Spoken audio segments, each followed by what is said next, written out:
rede do lado de cá faz negócio social na comunicação. E eu vou contar para vocês um pouquinho dessa história, que tem tudo a ver com a minha trajetória. Eu também sou de periferia, do extremo da Zona Leste de São Paulo. Cresci pegando o Estudantes Brás, que era um trem barra pesadíssima na década de 80 e 90. Como toda pessoa que vem da quebrada, eu passei por muitas dificuldades, como falta de acesso à educação, falta de pai, ausência paterna, parentes no sistema carcerário. E aí eu tive a oportunidade de me formar em comunicação, quando eu fui participar do projeto Aprendiz, do jornalista Gilberto Dimenstein. E, a partir disso, eu comecei a trabalhar em vários veículos de comunicação. Então, há 15 anos atrás, eu já rodava todas as periferias do Brasil, dando visibilidade para o que acontecia nesses locais, na época que eu trabalhava na MTV. E aí passei a ser fonte até e me tornei especialista em cultura de periferia. Muitos jornalistas me ligavam para saber o que estava acontecendo nas quebradas, né? E o que tudo isso tem a ver com o momento que a gente vive hoje, né? Hoje todo mundo fala da tal da classe C, todo mundo fala muito de periferia. E eu vou passar para vocês um panorama rapidinho de como que a gente vê tudo isso, né? Sempre falaram com o povo, mas nunca perguntaram o que o povo queria ouvir. Então, isso a gente vê refletido em vários setores da sociedade. E agora é uma busca incessante para entender quais são os valores, quais são as referências dessas pessoas que representam o povo brasileiro, que hoje é rotulado de classe C. Então, a gente vê aí o conteúdo que até então era negligenciado ganhando espaço na grande mídia. Hoje a gente costuma ver temas periféricos em grandes veículos de comunicação, e esses veículos buscando, inclusive, por meio de pesquisas, entender qual é o perfil desse cara que está na quebrada, né? Então, a gente veio o Pagode da 27, por exemplo, numa grande mídia. Eles transformaram a Rua 27, uma das mais violentas no Grajaú, num polo de cultura e de formação de jovens na música. E aí, falando de classe C, a gente defende que classe C é C de cultura, C de correria, como meu parceiro Sérgio Vaz. A gente não gosta muito desse rótulo, prefere se referir ao povo como massa. Tá? E aí, quando a gente lançou todo esse projeto em 2010... Espera só um minutinho. Eu já falava que o cara não sai do Campo Limpo, não sai da Penha para vir no evento de graça no MAN. Não é o ambiente dele, muitas vezes ele pode ser até maltratado, visto com preconceito. E o que aconteceu? De 20 anos, 15 anos para cá, as pessoas passaram a se articular nas periferias para desenvolver e criar caminhos de gerar um mínimo de cultura e lazer para os moradores desses locais. Óbvio que a ascensão econômica potencializou todo esse cenário. E aí, o que acontece? Um dos maiores equívocos hoje, quando a gente fala de massa, de povo, ou classe CDE, ou nova classe média, é achar que esse cara que está na quebrada, ele quer ser como o cara que está nos Jardins, né? Que quem está para o lado de lá da ponte, quer ser como quem está no centro expandido de São Paulo. Isso não é verdade. Quando ele vai comprar um tênis, ele compra um tênis de outro modelo, de outra marca e por outras referências. Normalmente porque ele vê um preto bem-sucedido utilizando aquele produto. E a marca que faz isso acaba bombando na periferia.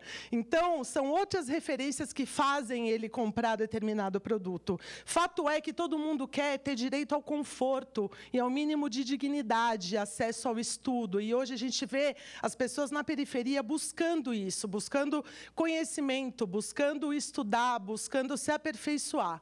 A rede do lado de cá trabalha muito nesse sentido, né? A gente acredita em potencializar todo esse cenário empreendedor e cultural que acontece nesses locais, e a gente faz a ponte entre empresas e as comunidades para implementar os projetos de forma eficiente. Então, é um grande grupo de profissionais de comunicação que trabalha com talentos da periferia.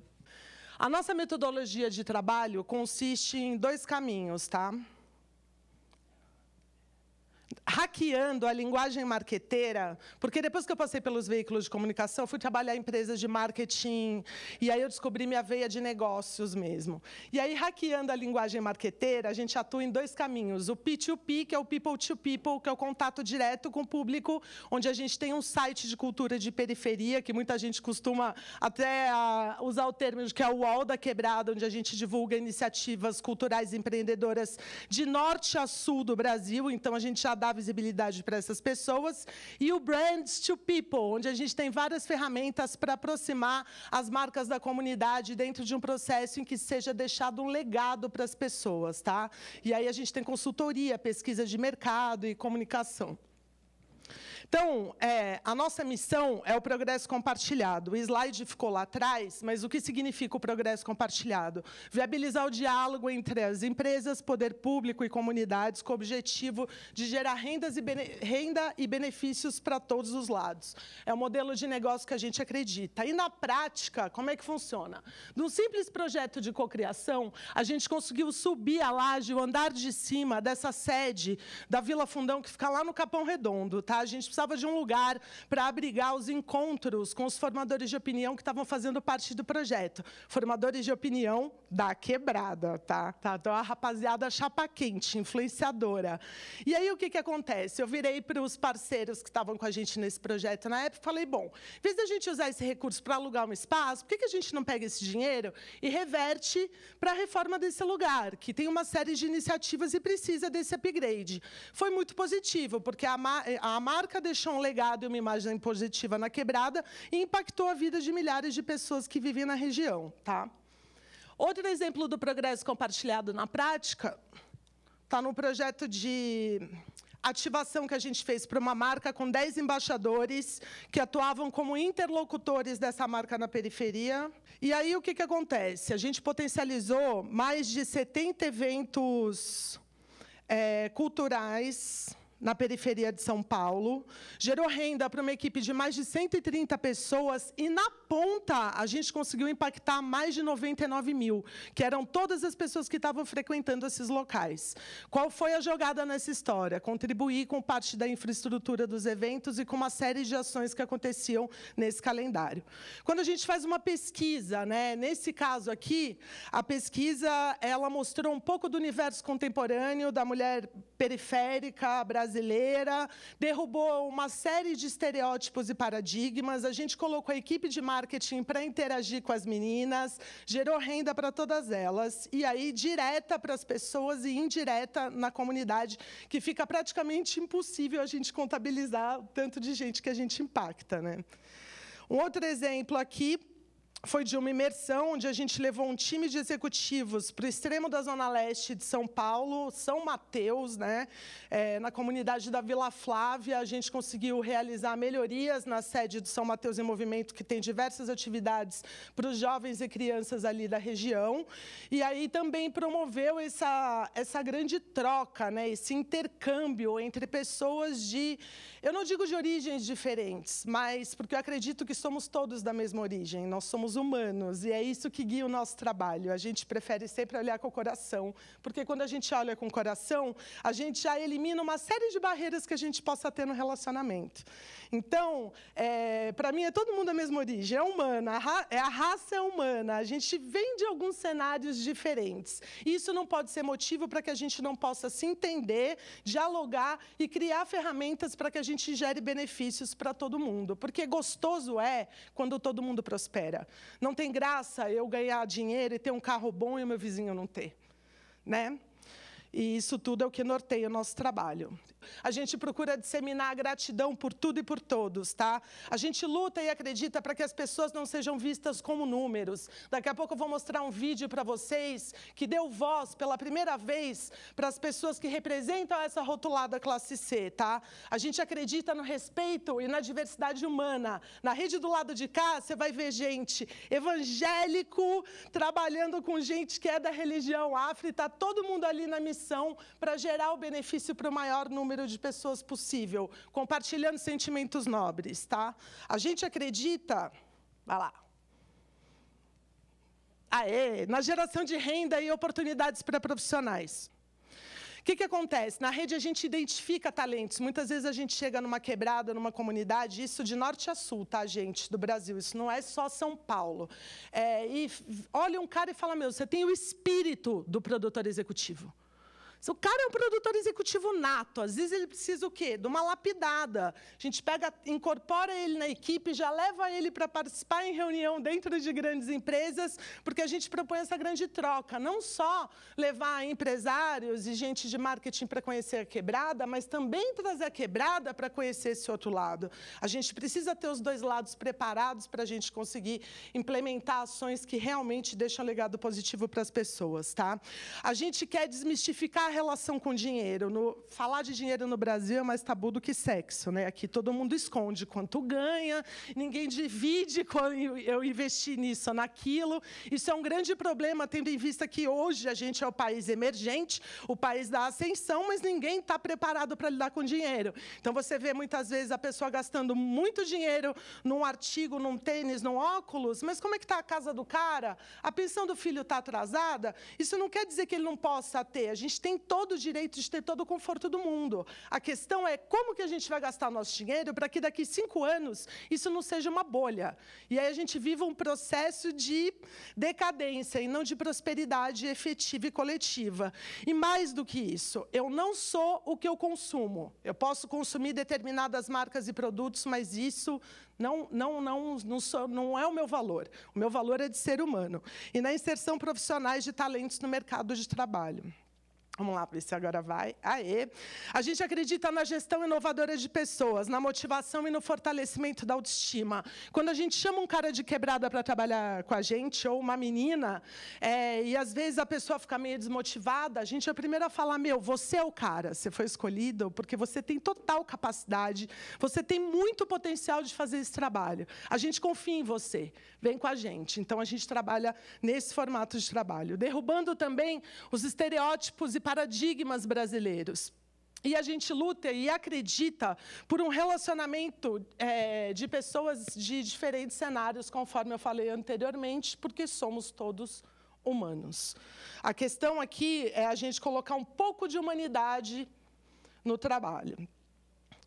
Para resumir aqui, a gente acredita e luta que é possível beneficiar todos numa relação comercial, conforme eu mostrei para vocês nos casos ali do progresso compartilhado na prática, tá? Que não é uma questão de ser bonzinho, de doação, é um simples olhar diferente sobre como o dinheiro que você tem para um projeto vai ser utilizado e que tipo de legado e de que forma a gente vai impactar essas pessoas pós-projeto, tá? E outra coisa que a gente não precisa viver de doação o resto das nossas vidas, porque isso é pouco sustentável para o nosso país. O meu projeto, o projeto de vocês, ele tem que ser sustentável. Se ele é sustentável economicamente, a gente tem que falar de dinheiro. Agora eu vou mostrar para vocês um vídeo onde algumas pessoas também compartilham um pouco dessa opinião toda aqui que eu falei para vocês, tá? Esse documentário é A Vida do Lado de Cá. A gente lançou em 2012. Foi um grande divisor de águas, porque foi num momento que estava todo mundo falando de classes populares, de povo, com dados estatísticos. E a gente deu voz a essas pessoas. Eu acho que a periferia hoje está na pauta, né? A classe C está na pauta. E como é que você está na pauta? Consumindo, produzindo, né? Tendo poder. As pessoas que estão de fora enxergam essas pessoas com números. Né, são números. O IPEA diz que 30% disso, 30% daquilo. E nós conhecemos essas pessoas, nós somos essas pessoas. Acho que demorou para eles enxergar isso também, né? Faz tempo que a gente está comprando as coisas, né? Só que está consumindo outras coisas também, serviços, né? As pessoas não estão indo só ao shopping, estão indo também aos cursos de inglês, estão indo à faculdade. Quem esperar a classe C só no shopping vai tomar um susto. C de cultura, de correria. E pensar, por exemplo, que a classe C, essa classe emergente, que é o povo que está aí já há anos ralando, que está aí há anos lutando aí por um espaço, por um lugar ao sol. Na verdade, não tem nada de novo a classe C, é o povo que sempre esteve aí, que agora está tendo condições mínimas, estruturais, sociais de consumir um pouquinho melhor. Sem autoestima você não constrói, sabe? A pobreza, a tristeza pode inspirar e motivar alguma coisa, mas sem autoestima, sem levantar a cabeça, você não constrói. E é isso que eu identifico no Brasil hoje. As pessoas não gostam de morar na favela, mas gostam das pessoas que moram na favela. O favelado hoje tem um outro sentido. Eu sou correria, eu luto. Exemplos de empresas que vêm fazer projetos na parte de esporte, de marketing, entendeu? Para gerar receita para a própria empresa, que consequentemente está trazendo emprego, está trazendo lazer, a cultura, aumentando a renda da comunidade. Com o quê? Com patrocínios, entendeu? Com divulgação da sua marca, entendeu? Não só pela parte cultural, ONGs, mas sim um projeto que aconteça, que tenha uma marca patrocinando. Dá mais respeito, você tem mais respeito por aquilo, assim. Tipo, não é mais uma coisa que você tem por ter, assim. Você faz questão de ter porque os caras estão investindo, estão dando alguma coisa em troca, sabe? Às vezes uma marca chega aqui, ela quer dizer como fazer, como se conhecesse. Ah, eu trouxe um cara aqui, o cara veio aqui, ele vai explicar para você como é. Ninguém explica nada para nós como é. Não é arrogância, é pertencimento. São duas coisas diferentes. Né? Eu não posso chegar numa tribo indígena no Xingu e falar assim, gente, vocês estão dançando pro lado errado. A nossa marca quer que vocês dancem pro lado errado. Pro lado certo, que é o contrário. Como é que você compra isso? Tradição, né? História. E tem pessoas que respeitam isso, e por isso que a gente tem algumas parcerias. Quando uma marca resolve fazer alguma interação dentro da quebrada, é uma faca de dois gumes. Porque ou ela entende de verdade o que a gente é, e aquilo ali é um tiro certeiro, ou eles vão ser tirados de comédia e ninguém vai entender. Se vem do mesmo jeito que tá, por exemplo, nos jardins, talvez a periferia não aceita. Se não souber interagir, achar o meio termo de colocar aquilo dentro da quebrada, aquilo não vai ser consumido. Não adianta ação nenhuma, se não vir de dentro para fora. Tá aí um pouco do nosso trabalho. Tá tudo disponível no YouTube, quem puder acessar, tem depoimentos bem inspiradores. Tudo que a gente faz por todos esses milhões de pessoas que, assim como eu, passaram por muitas dificuldades. Nunca ninguém chegou para mim e disse que eu era capaz de vir de onde eu vim, vencer e ser alguma coisa na vida. E tem muita gente que, infelizmente, passa por isso, e a gente está bem nessa trincheira, trazendo essas pessoas, motivando elas, inclusive trabalhando a nossa maneira, né, por meio da gestão, todo esse emocional complexo, digamos assim, que o nosso povo tem. E aí a gente faz isso por gente como essa menina que está aí. E por milhões de jovens que estão na mesma situação. A ideia é que a gente amplie todo esse trabalho que a gente faz, que o poder público também se aproxime disso. E para que a gente possa ter o setor privado, público, e ser uma grande força, uma grande corrente, porque, principalmente, a gente acredita nessa postura de não concorrência, de não enxergar o próximo como concorrente, mas como parceiro, para que a gente possa ter uma mudança. E aí, essa menina aí, vocês adivinham quem é? Essa menina sou eu.